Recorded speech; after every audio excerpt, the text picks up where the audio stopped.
Things you want to do is, one, you want to star in your own movie. Don't be a supporting cast member in your own movie. Star in your own movie. The other thing is, make your movie what you want it to be. My movie, my life, has been a comedy in a lot of ways. And it's also served as a warning to others as what not to do quite often. Some folks think I grew up in Bluefield, but I really grew up in a place called the 70s. And the great thing about growing up in the 70s is the statute of limitations has run out on the things we did back then. So now it can be told. One of the first things I need to point out is the 70s in a lot of ways were pharmaceutically enhanced. And someone mentioned yesterday was Bastille Day, but to us it was July 14th. If you grow up in the 70s, that's 7/14. They don't make 7/14s anymore, but when they did, they were quite popular. Don't ask me why, but my theory is when you're 20 years old, you know everything.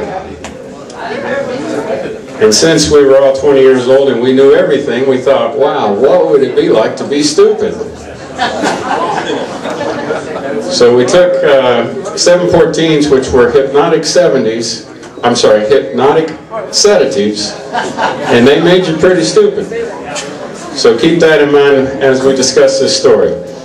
So this is a 7/14 story. This happened in Morgantown. I went to WVU. Let's go Mountaineers. And I had a roommate, a tremendous guy by the name of Bill Myers. He was from Charleston, West Virginia. He lives in Pasadena, California now. He's an engineer for a company working on the Los Angeles subway system, which may trouble you after you hear the story.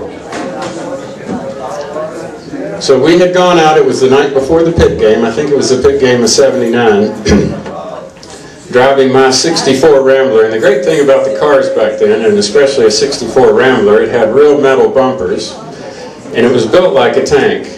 And I can only say, thank goodness.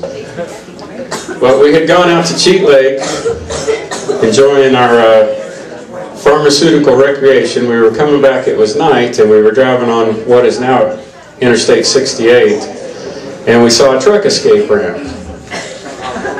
Well, we'd never been up a truck escape ramp. So we thought, now is the time. Well, we got to the top of it, made it, and we saw, after doing a 180, we saw another trail, path, Jeep trail, that was at least as steep. So we went up it. And we kept going and going until we came to a berm. Well, the front wheels went across the berm, but the rest of the car was not to follow. Now we're stuck. Two things you need to know first is, one, I had a bad battery because I was a poor college student. Two, I had lost my spare tire in a previous story. Maybe we'll get to that one another open mic night. But so I had no spare tire. Well, there's just the two of us, and we need to go back down. So Bill, my roommate, gets out, goes to the front of the car and starts pushing for all he's worth to get those front wheels back across that berm. Well, I'm a pretty nice fella. I didn't want Bill out there working all by himself. So I got out, went around to the front of the car. Now there's two of us trying to get those wheels unstuck from that berm. Well, I'm happy to say with a lot of effort, we were able to get the wheels back across the berm. Well, when you see your car rolling down a steep hill with nobody in it, there's a lot of thoughts that run through your mind. And the first thought was not how proud Dad is going to be of my college education and what I've achieved here in Morgantown. Well, thank goodness, a '64 Rambler built like a tank. It rolled down that hill, and they had clear-cut the area maybe 10, 15 years before, so most of the trees that it could hit were saplings. Well, it ran through a couple of saplings and stopped. Barely a scratch. Amazing. Well, I got to tell you another thing about the 70s before I get to the rest of the story, and that was the hippies had pretty much passed by the 70s, but we still had freaks, so everybody was freaks of one kind or another, so we were freaks. And I'm a Christian. I may not always be the greatest Christian, but I'm a Christian and proud of it.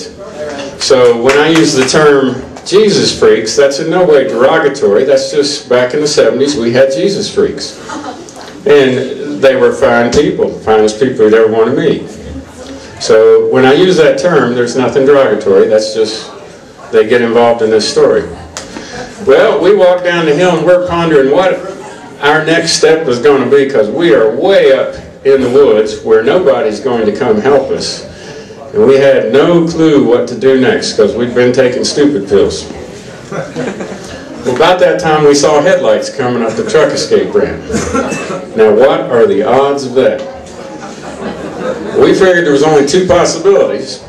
One was a runaway truck, and two was the police. But there was a third possibility that we had not previously considered. And it was two Jesus freaks from Maryland who had been driving down the interstate and suddenly wondered what it would be like to go up a truck escape ramp. Now, whether you believe in a higher power or not, you've got to take pause at that turn of events. Well, Willie Nelson had a song, "Miracles Occur in the Strangest of Places," and I might add, miracles occur to the strangest of people as well. Well, these two fellows came up that ramp. Well, I had a dead battery. We had turned the car off when it got stuck, forgetting that it wasn't going to start again.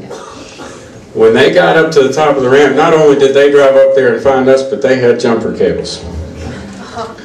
Well, they helped us push the car back out of where it had gotten stuck running over the saplings. We got it out there. We jumped it. They went on their way, and so did we. Miracles occur in the strangest of places.